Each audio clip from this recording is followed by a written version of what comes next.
Saya diberikan judul mengambil hikmah dari perjalanan haji wada. Lama ceramah tidak berubah, tetap 60 menit sesuai yang tertulis di botol 600 ml. Walaupun dikasih teh manis tetap bertambah. Pertama, bahwa ada satu ibadah dalam Islam, ibadah itu mesti punya duit. Ada ibadah itu pakai tenaga saja, sholat tahajud.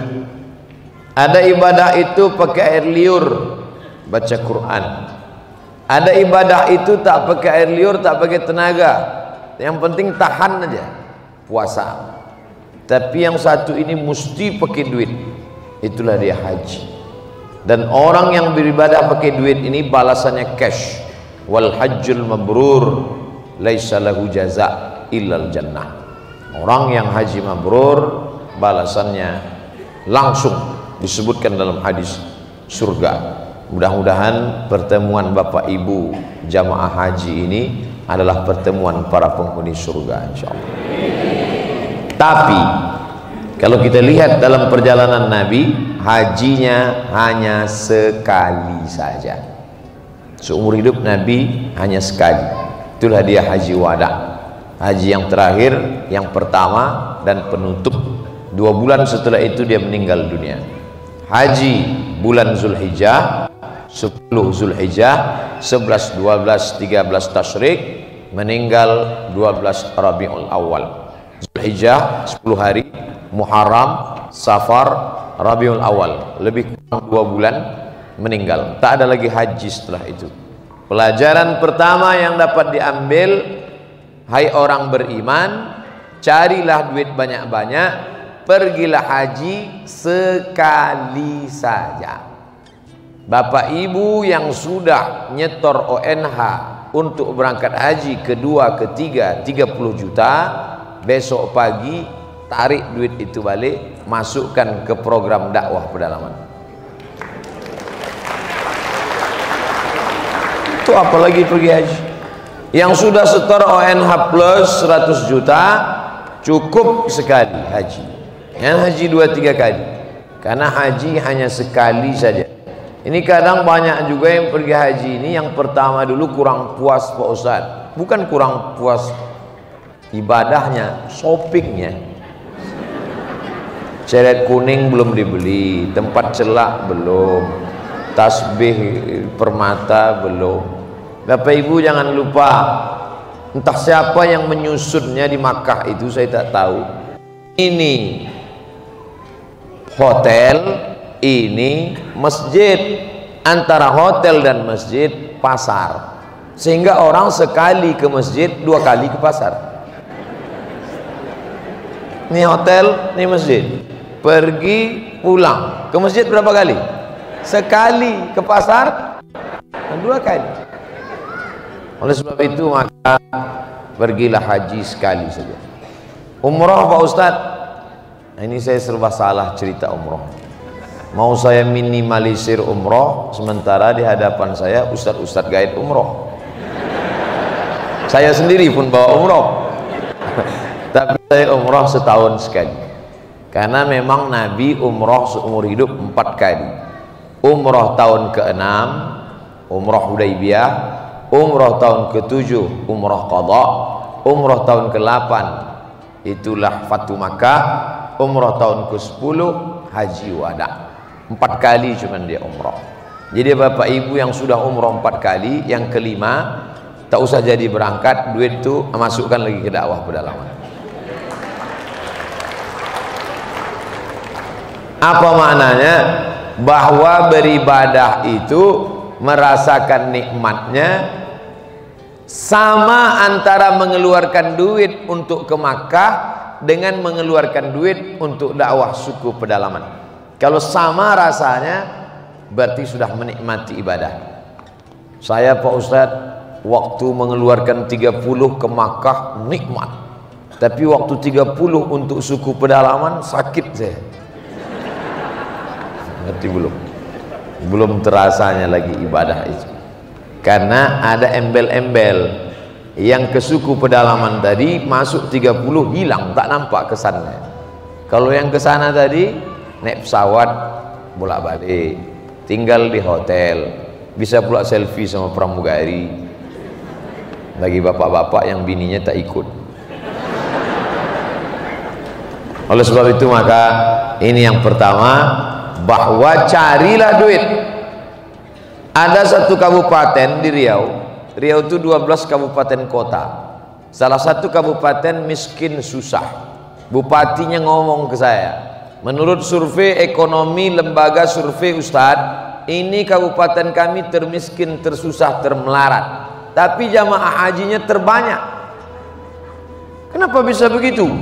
Karena setiap mereka bertanam kelapa, bertanam karet, bertanam padi, bertanam sawit, niat di awal berangkat haji, berangkat haji, berangkat haji. Waktu menanamkan, menugal bibit padi itu, berangkat haji, berangkat haji. Di kampung lain enggak kawin lagi, kawin lagi. Bukan saya mengatakan kawin lagi itu salah, tidak salah, tidak salah kan Bu? Tapi ini ada niat untuk berangkat haji. Maka adik-adikku yang belum berangkat haji, PNS kalian, ASN, pegawai BUMN, langkahkan kaki besok pagi berangkat. Bismillahirrahmanirrahim, la haula wala quwata illa billah, aku kerja mau berangkat haji. Harus ada niat. Ini sekarang banyak orang, kamu belum haji, belum Pak Ustadz, ada niat, saya serahkan sama Allah aja Ustaz. Ya tak bisa. Kalau tak ada gerak dari Allah, tidak. Nah, kalau gitu jangan makan. Ketika haji dia katakan kalau tak ada gerak Allah, tapi makan siang tak ada, dia bercakap macam itu. Mestinya kalau orang konsisten haji bicara gitu, makan pun jangan bergerak. Kau sudah makan, belum ada gerak dari Allah. Kenapa waktu haji mengatakan gerak Allah, kenapa ketika giliran makan bergerak sendiri? Berarti tak betul cara berpikirnya. Oleh sebab itu maka ini poin yang pertama, bahwa ada satu ibadah besar bernama haji. Umat Islam mesti mapan ekonomi. Kalau tidak mapan ekonominya, batal ayat walillahi 'alan nasi hajjul baiti man istata'a ilaihi sabila. Kita menjadi orang Indonesia ini bukan permintaan kita. Tak pernah di antara kita ini yang request dulu minta kepada Allah waktu Allah meniupkan ruh melalui malaikat, wa nafakha fihi ruh, ditiupkan ruh. Apa ada di antara bapak ibu yang hadir ini request, aku mau jadi orang Indonesia? Ada? Tak ada. Kita ditakdirkan menjadi orang yang paling jauh. India masih dekat, Pakistan lebih dekat, Irak dekat, tapi kita disebut dengan Indonesia. Nesia artinya pulau, Indo artinya India. Indonesia pulau-pulau kecil di balik India. Saking kan jauhnya kita, pulau-pulau kecil di balik India. Makanya orang Arab menyebut kita Al-Juzur Al-Hindiyah, pulau-pulau kecil di balik India. Kita paling ujung, tapi yang masuk surga boleh jadi kita lebih dulu.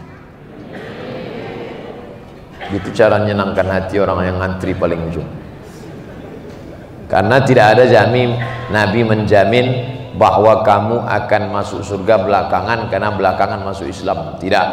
Karena Nabi pernah melihat kita ketika sahabat di perang Uhud, patah, berdarah gigi, menetes darah. Apa kata sahabat? Berdoalah ya Rasulullah, engkau punya satu doa mustajab. Nabi Musa sudah memanjatkan doa itu rata, musuh-musuh Allah, tenggelam Fir'aun. Kalau kau doa ini sekali ini mati mereka semua. Kata Nabi tidak. Syafa'atan li ummati, untuk syafaat bagi umatku yang akan datang belakangan. Mereka itu ikhwani, kami itu ya Rasulullah. Enggak, antum ashabi, kalian sahabatku. Yang mereka itu adalah ikhwani. Siapa itu ya Rasulullah? Amanu bi walam yarawni. Mereka beriman kepadaku tapi tak pernah melihat aku. Mudah-mudahan kita itu insyaallah. Tak pernah kita lihat dia. Tak pernah kita lihat bagaimana bentuknya. Jangankan melihat nyata, mimpi aja susah. Tapi kita percaya kepada dia, mau keluar duit untuk dia, berjuang harta, tenaga dan nyawa untuk dia. Itulah yang sudah didoakan Nabi 1500 tahun yang lalu. Ini poin yang pertama. Yang kedua, dalam ibadah haji tak sama macam solat. Solat tak ada tempat berniat, puasa tak ada tempat berniat, zakat tak ada tempat berniat. Di mana saja bapak ibu berniat sah. Tapi haji tak bisa. Datang dari atas, tempat berniatnya Zulhulaifah. Datang dari samping, tempat berniatnya Zatu Irqin. Datang dari agak bawah, tempat berniatnya Qarnul Manazil. Datang dari arah bawah Yaman, tempat berniatnya Lamlam. Lewat tempat berniat, lewat miqat, berarti sudah melanggar wajib haji, wajib umrah, maka kena bayar dam.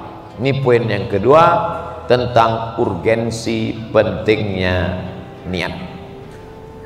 Ustadz Al-Mukarram, guru kita Ustadz Syuhada Bahri, menyebutkan beberapa titik perbedaan di awal tausiah beliau antara beliau dengan saya. Beliau masih istiqomah pakai sendal untuk menunjukkan bahwa dia dai pedalaman. Saya karena sudah mulai ke kota pakai sepatu. Beliau katakan celana beliau pendek karena takut kecipratan air. Karena beliau tetap di air sesuai dengan nama beliau, Syuhada Bahri. Bahri itu artinya air. Sedangkan saya sudah mulai naik ke daratan, makanya panjang kaki celana. Beliau berjenggot, saya tidak. Banyak titik perbedaan kami, tapi yang menyatukan kami adalah pada satu, innamal a'malu binniyat. Niat itulah yang menghidupkan Dr. Muhammad Nasir. Beliau tidak pernah membawa bendera besar Persis. Buya Hamka tak membawa bendera besar Muhammadiyah. Ketika mengajar di Masjid Al-Azhar, justru yang dibukanya bukan kajian tafsir, tapi kajian tasawuf modern. Dia ingin merangkul, bukan memukul. Dia ingin mengajak, bukan mengejek. Itulah yang ditulis oleh Syekhul Azhar, Profesor Dr. Syekh Abdul Halim Mahmud dalam bukunya Alhamdulillah Hazihi Hayati. Buku itu dia tulis ketika mau berceramah di India. Dari Kairo ke New Delhi, sempat dia menulis satu buku autobiografi berjudul Alhamdulillah Hazihi Hayati. Kata dia, dalam Islam ada aliran rasionalis Mu'tazilah, ada aliran Nassiyun tekstualis, ada aliran Irfaniyun karangan Sufi yang mengandalkan intuisi. Tiga aliran yang tak pernah bersatu: rasionalis, akliyun, Nassiyun, tekstualis, Irfaniyun yang mengandalkan ilham, intuisi, sixth sense. Tapi ketiga kelompok ini akan disatukan oleh satu titik. Apa dia? Mukhlishina lahuddin, ketulusan, keikhlasan niat. Saya kira itulah yang membuat saya dan sahabat-sahabat dari Dewan Dakwah bisa bersama. Walaupun dalam fikih mungkin kami berbeda. Saya kalau sholat bismillah saya jahar, sahabat-sahabat bismillahnya mungkin sir, atau bahkan mungkin tak pakai bismillah sama sekali. Tapi kami masih tetap sama-sama sholat. Antara pakai sendal dengan pakai sepatu tidak perlu dipermasalahkan. Yang penting masih sama-sama pakai alas kaki. Antara bercelana di atas mata kaki dengan yang tertutup mata kaki, kami tak pernah kelahi. Yang penting kami masih sama-sama pakai celana. Ada substansi, ada usul, ada furu'. Itulah yang membuat kami masih tetap bisa bersama. Dan haji mengajarkan kita mukhlishina lahuddin. Titik besar itu yang kita lihat. Makanya pertanyaan Ustadz Syuhada Bahri ke saya, Yang ditanya beliau adalah, di mana Ustadz dulu posisinya? Oh, saya di suku Talang Mama di Kabupaten Indragiri Hulu. Ternyata beliau dulu masuk ke suku Akit di Meranti. Tempatnya jauh, bedanya Talang Mama ke kanan, suku Akit Meranti di kiri. Meranti dari 3 pulau, Merbau, Rangsang, Tebing Tinggi, disatukan menjadi satu. Suku-suku pedalaman ini yang menjadi titik poin kita pada titik mukhlisina lahuddin. 3, saya selalu berceramah pakai poin-poin supaya nampak lebih ilmiah dan berilmu,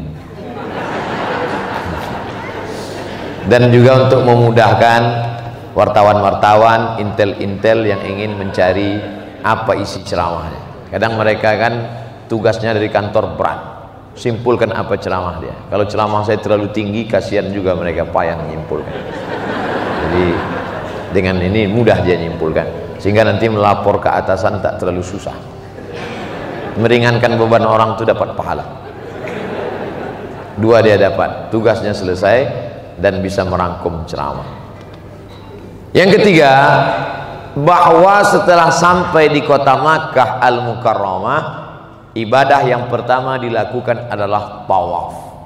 Dan tawaf itu tak pernah putus kecuali hanya pada sholat fardu. Selesai kloter 1 naik kloter 2, selesai rombongan 2 masuk rombongan 3, terus berputar. Itulah kehidupan. Dulu yang mengisi Jakarta, mengisi Indonesia adalah kakek kita. Selesai putaran mereka, masuk giliran bapak kita. Selesai giliran bapak kita, masuk giliran kita sekarang. Kita pun sudah tak lama lagi, nampaknya ada yang sudah putaran 5, ada putaran 7, ada sedikit lagi mau Hajar Aswad. Tak lama lagi akan dilanjutkan oleh anak kita. Setelah anak kita, cucu kita. Harimau mati meninggalkan belang, gajah mati meninggalkan gading, manusia mati meninggalkan nama. Yang akan kau tinggalkan ini nama apa? Nama baik apa nama buruk? Oleh sebab itu kita hari ini mengenal nama besar. Siapa dia? Hadratus Syekh Hasyim Asy'ari. Mana orangnya? Tak ada. Siapa dia? Kiai Haji Muhammad Dahlan. Siapa dia? Syekh Ahmad Surkati. Siapa dia? Dr. Haji Abdul Malik Karim Amrullah. Siapa dia? Dr. Muhammad Nasir. Tapi jangan lupa, banyak juga nama yang tetap diingat. Siapa dia? Muso. Siapa dia? DN Aidin. Siapa dia?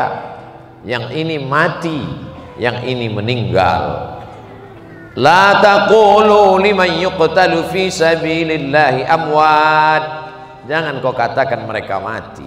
Bal ahya, mereka hidup. Walakin la tash'urun. Cuman kalian tak bisa merasakan kehidupan mereka. Dalam ayat lain dikatakan, inda rabbihim yurzaqun. Mereka sebetulnya mendapat rezeki setiap hari inda rabbihim, di sisi Rabb mereka. Oleh sebab itu, tawaf mengajarkan kita tentang filosofi hidup, berawal dari Hajar Aswad, diakhiri juga di Hajar Aswad. Tolong Bapak Ibu yang kemarin memulainya dari Rukun Yamani, itu hajinya tak sah. Jamaah itu sendiri ngaku, Ustadz, waktu saya raba-raba kenapa tak ada Hajar Aswadnya dan sunyi? Itu Rukun Yamani. Salah dia, ditengoknya orang berkerumun dipegangnya. Salah memulai start tawaf, dan salah juga finishnya. Yakinkan engkau memulai dari Hajar Aswad, putar ke kiri, jangan melawan arus. Melawan berarti mati, dan tak boleh berhenti. Berhenti juga mati. Berhenti berkayuh berarti hanyut. Berhenti tawaf berarti akan terinjak-injak. Iya kalau yang rombongan di belakang dari Ciamis. Kalau dari Afrika, dilangkahinya aja kita pingsan. Oleh sebab itu maka yang bisa bertahan dalam tawaf ini adalah yang bergerak, walaupun geraknya pelan. Subhanallah walhamdulillah wa la ilaha illallah wallahu akbar, subhanallah walhamdulillah Tapi ada satu titik doa mulai berubah. Ketika sudah mengakhiri, finish, maka tidak lagi kau katakan subhanallah walhamdulillah wala ilah, tapi berubah doa Rabbana atina fid dunya hasanah wa fil akhirati hasanah, dan puncak dari kehidupan adalah waqina azabannar. Dibenarkan oleh pengakuan dokter dari rumah sakit yang hadisnya sanadnya bersambung. Langsung kita dengar malam ini dari Al-Mukarram Ustadz Suhada Bahri. Ternyata yang selamat dari waqina azabannar hanya 7% saja. Sisanya hanya sekedar atina fid dunya hasanah wa fil akhirati hasanah, tak sampai waqina azabannar. Mudah-mudahan kita termasuk yang waqina azabannar. Man kana akhiru kalamihi la ilaha illallah dakhalal jannah. Siapa yang akhir kalamnya la ilaha illallah dakhalal jannah. Kenapa Ustadz menyingsing lengan baju? Saya ada feeling udah setengah jam. Betul, saya awali 9.15, sekarang jam 10 kurang 15, 60 menit, 30 menit lagi insya Allah selesai. Salah satu yang membuat hidup ini menjadi nikmat, kita tidak tahu berakhirnya kapan. Coba bayangkan Bapak Ibu kalau tahu akhirnya kapan. Mungkin tak datang malam ini. Kenapa tak datang? Saya berzikir aja tak sempat lagi, takut mati. Tapi malam ini tetap datang. Tapi ceramah tak bisa begitu. Ceramah harus tahu berakhirnya kapan. Makanya saya sampaikan itu. Saya ceramah 60 menit.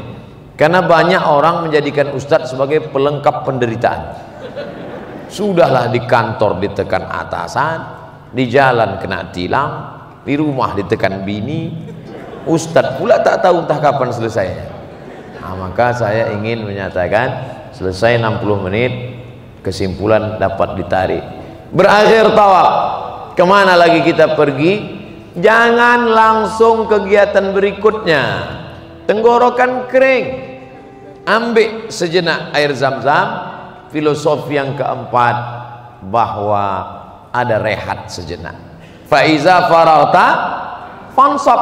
Selesai dari satu ibadah, fansab, jangan ada kosong, berilah ibadah berikutnya, tapi harus ada istirahat sejenak.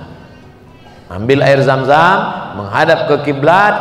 Allahumma inni as'aluka ilman nafi'an wa rizqan wasi'an wa shifaan min kulli da'in wa saqamin bi rahmatika ya arhamar rahimin.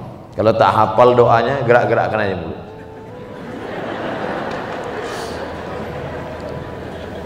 Kalau kawan bertanya, apa yang kau baca tadi? Terserah aku lah, mulut-mulut aku apa kau tanya.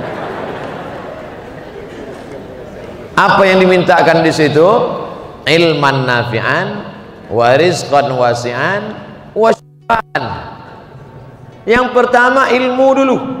Tak ada gunanya amal banyak, ilmu tak betul.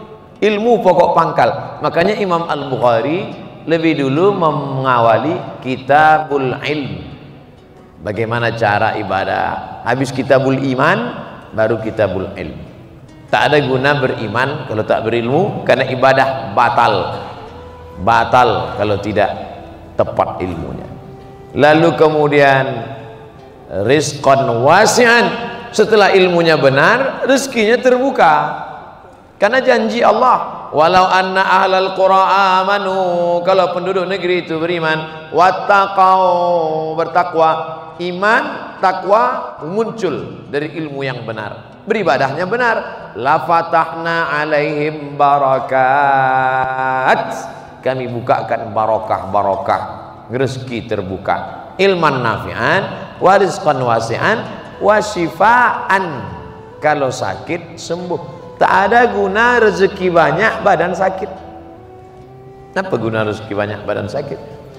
Makanya ketika Nabi berkata la yadkhulul jannata ajuz, orang tua tak masuk surga, menangis nenek-nenek. Jadi kami yang tua ini tak masuk surga. Nabi senyum. Kata Nabi, maksudnya bukan orang tua tak masuk surga. Orang tua nanti masuk surga itu muda balik, umur 70 balik 30 lagi. Dan setelah kita pikir-pikir, betul juga. Coba bayangkan masuk surga umur 70 dikasih kacang goreng, kan bisa ditelan. Oleh sebab itu maka tak ada gunanya kalau banyak pun rezeki kalau badan sakit. Maka yang dimintakan saat rehat sejenak, menarik nafas, ilman nafi'an wa rizqan wasi'an wa syifaan min kulli da'in wa saqamin. Tapi jangan lupa, bukan karena doa kita, tapi karena rahmatnya, birahmatika ya arhamar rahimin. Berusaha saja tak mau berdoa, sombong. Berdoa saja tak mau berusaha, pesong. Pesong bahasa Malaysia ya. Miring, tak betul.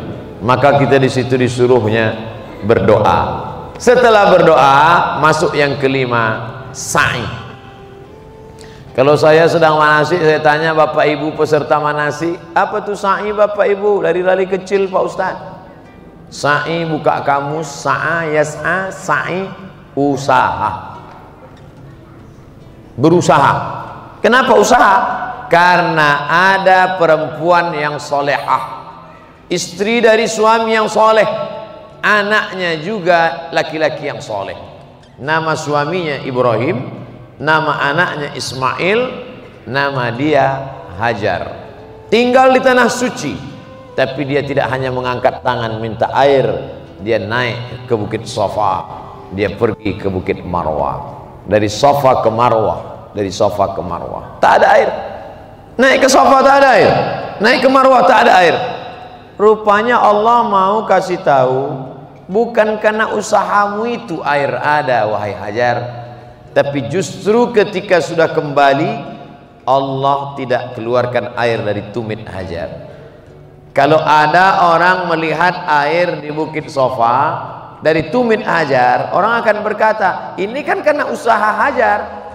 Tapi ketika sekarang orang dapat berkata, air itu keluar bukan dari tumit Hajar, tapi air itu keluar dari tumit anak kecil yang belum pandai berjalan bernama Ismail. Digesekkannya saja sikit tumit itu ke pasir, memancar air. Apa kata Hajar? Zamzami, berkumpullah air, berkumpullah Zamzam, berkumpullah. Air itu pun berkumpul, sudah diminum oleh seluruh orang di dunia selama 3000 tahun lamanya. 3800, karena Ibrahim pindah dari Babilonia ke Palestina 1800 sebelum Masehi. Sekarang sudah 2000, berarti 3818 tahun orang sudah meminum air itu tidak kering. Bapak ibu semua sudah minum air itu, baik Zamzam asli maupun yang palsu. Orang kita ini semua dipalsukan. Zamzam pun ada juga yang kawi. Nauzubillah. Apa maknanya? Allah ingin menunjukkan, hai orang beriman, kau usaha aja, lari kau ke bukit Safa, lari ke bukit Marwah. Kalau tidak dapat air, jangan putus asa. Boleh jadi bukan di Safa Marwah itu air dapat, tapi justru air sudah ada di tumit anak kecil yang belum pandai berjalan. Innama amruhu iza arada syai'an ayyakula lahu kun fayakun. Tapi jangan ceramah saya ini dipelintir. Besok bapak dibangunkan istrinya, bang, abang tak pergi usaha. Allah memberikan air dari tumit kaki yang belum pandai berjalan. Ini ceramah sungsang namanya. Ceramah saya itu utuh, jangan dipotong. Maknanya apa? Usaha dulu. Bahwa tidak berhasil dalam usaha, Allah ingin menguji. Dalam hidup ada jihad, dalam jihad ada balasan, dalam balasan buah daripada amal. Maka kalau tidak ada usaha, sia-sia. Maka di sana ada filosofi sa'i. Yang keenam, setelah itu tahallul. Rahimallahul muhalliqin. Allah mencurahkan rahmatnya bagi orang yang mencukur habis. Yang paling afdal cukur habis, licin bersih. Tapi kalau tidak pun muqassirin, potong pendek. Apa maknanya? Rambut baru, semangat baru, tumbuh sesuatu yang baru. Dosa masa lalu lama bersihkan semuanya, bersih. Makanya begitu Bapak sampai ke Bukit Marwah, selesai tahallul, sampai di Marwah, keluar dari pintu kanan, nampak besar barber shop. Masuk ke dalam, 15 real, pakai listrik, rasa tanggal kulit kepala. Muqassirin, muhalliqin, bersih. Maka al-umratu ilal umrati kaffaratul lima bainahuma. Dari satu umrah ke umrah berikutnya menjadi penghapus dosa. Sebagaimana tumbuh rambut baru, begitulah kita keluar.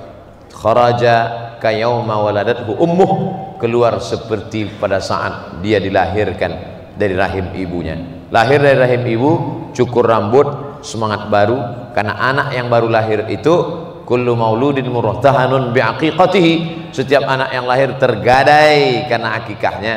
Yuzbahu anhu yauma sabi'ihi, tuzbahu anhu yauma sabi'ihi, sembelihkan kambing di hari ketujuh, yuhlaqu, dicukurkan rambutnya.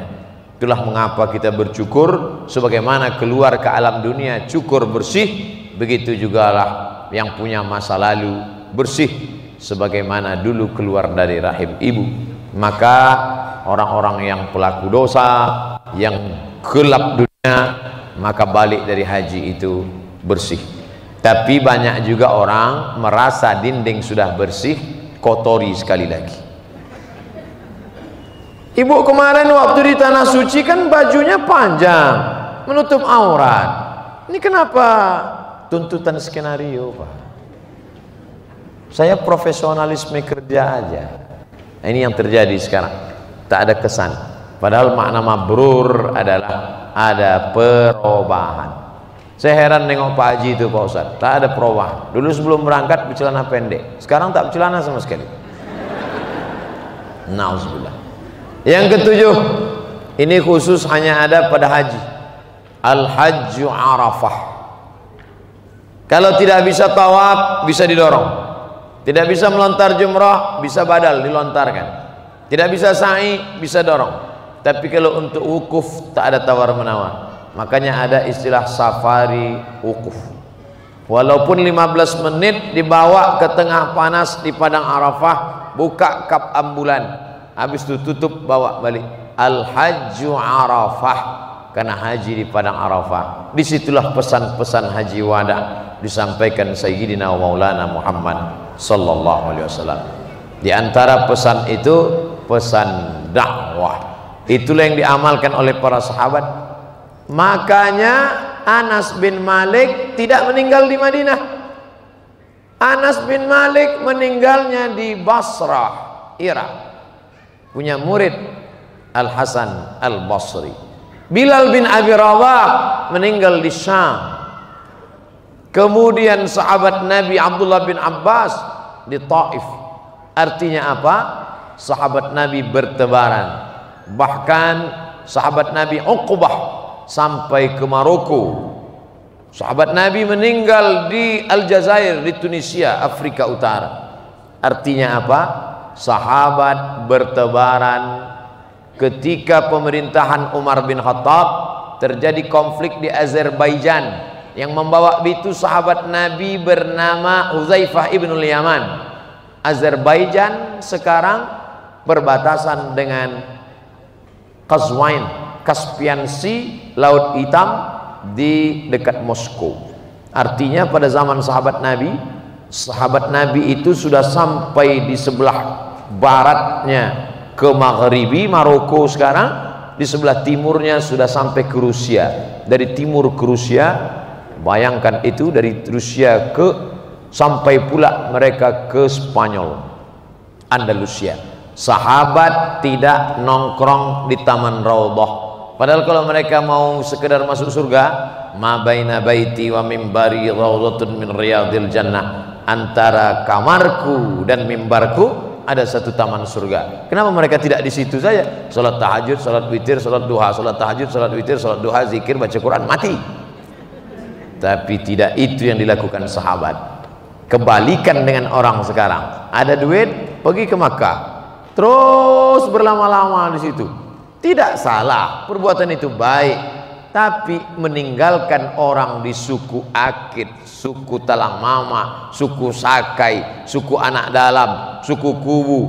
Alhamdulillah lahir Ustadz Fadlan Garamatan berdakwah nun di Fak-Fak Papua, hadir dai-dai pedalaman. Dan inilah filosofi pesan dari Haji Wada.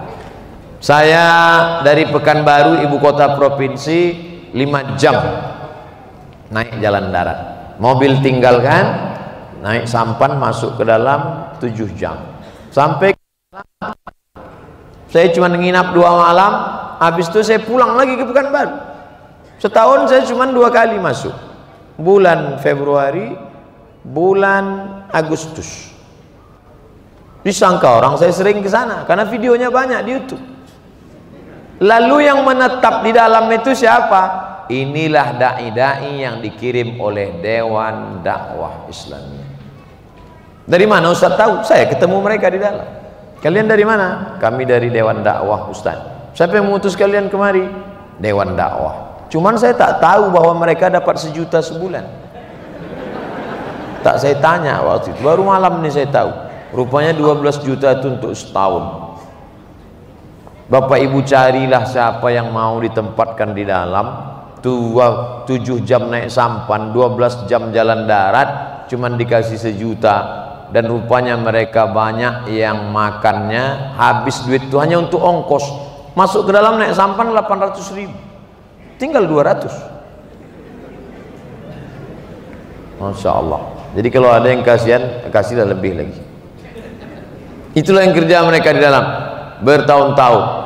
Dan yang ilmu dakwah itu langsung aplikatif, sekolah tinggi ilmu dakwah Dr. Muhammad Nasir tidak memberi ijazah sebelum anak-anak ini setahun di dalam, baru mereka diberi ijazah.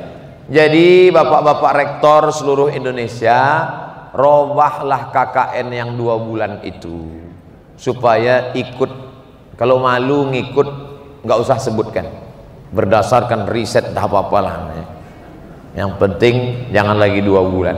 Dilepas mahasiswa mahasiswi 2 bulan di kampung, sampai di situ main poli, main gitar, main poli, main gitar, balik hamil.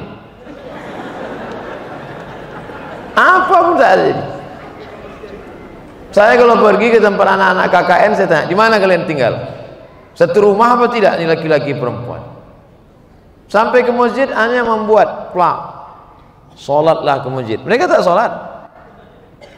KKN Universitas An. Kalau memang betul kita mau serius anak-anak ini, tinggalkan dia di dalam 1 tahun.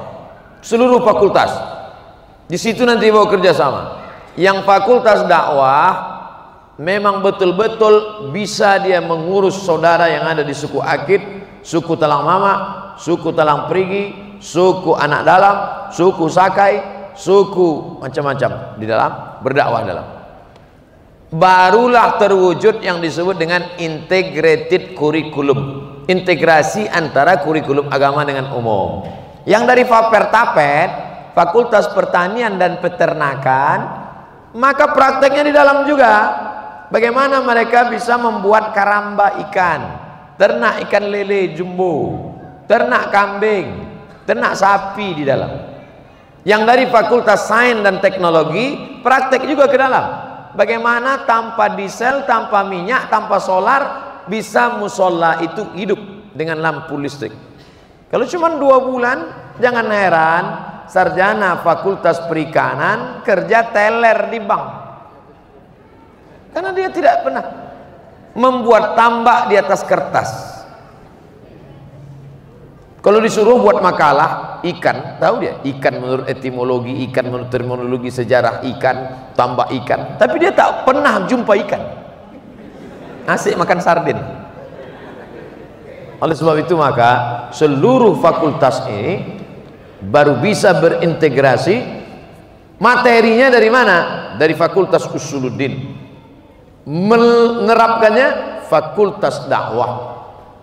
Nanti teknologinya Fakultas Saintek. Fakultas Kedokteran masuk praktek ke dalam. Alhamdulillah yang bersama dengan kami selama ini Bapak Ibu dokter-dokter dari Puskesmas Karena kita tak bisa tablik akbar di suku pedalaman. Saya masuk ke dalam, tak ada mereka kenal. Tak ada satupun ngajak berfoto. Mereka tak tahu, signal tak ada.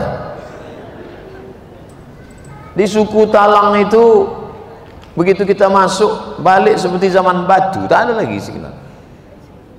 Kalau mau ada nampak signal, mesti manjat satu batang pohon tualang besar, dan yang bisa manjat itu cuma satu orang. Nanti HP itu dibawa ke atas, goncang-goncang, baru masuk SMS. Dan yang memanjat itu tak pula bisa membaca, buta huruf. Oleh sebab itu maka ini mesti, kurikulum kita ini mesti diperbaiki. Tidak apa-apa S1 5 tahun, 4 tahun itu dia fokus materi, 1 tahun itu memang betul-betul dia belajar dari kehidupan. Bapak-bapak yang anaknya manja, dikasih motor, dikasih gadget, dikasih HP, dikasih duit, dikasih paket 4 giga. Coba anak kalian yang manja-manja, kirim ke dalam setahun. Kirim. Kalau ada anak bapak ibu yang manja, sikit-sikit mak, sikit-sikit pak, kasihkan ke Dewan Dakwah biar dikirim setahun. Insya Allah balik 2 gendang. Kalau tak manja jadi orang, mati di dalam.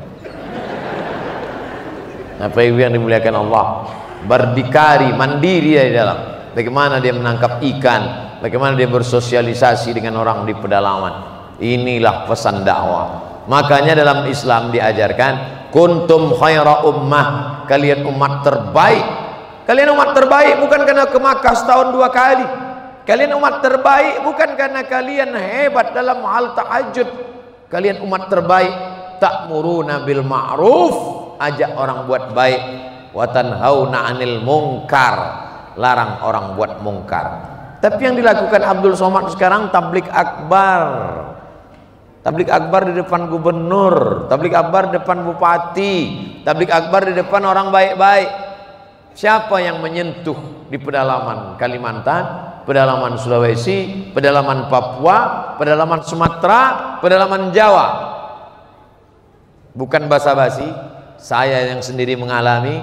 Masuk saya ke suku Akit di Meranti, Dewan Dakwah juga yang mengirim. Masuk saya ke suku Talang Mama, Dewan Dakwah juga yang bertahan di dalam. Di satu kampung, satu calon sarjana, satu kampung. Itulah yang Bapak kirim tadi. Saya berharap yang tadi itu baru DP-nya aja. Akan ada yang lebih besar lagi ke depan, insya Allah. Amin.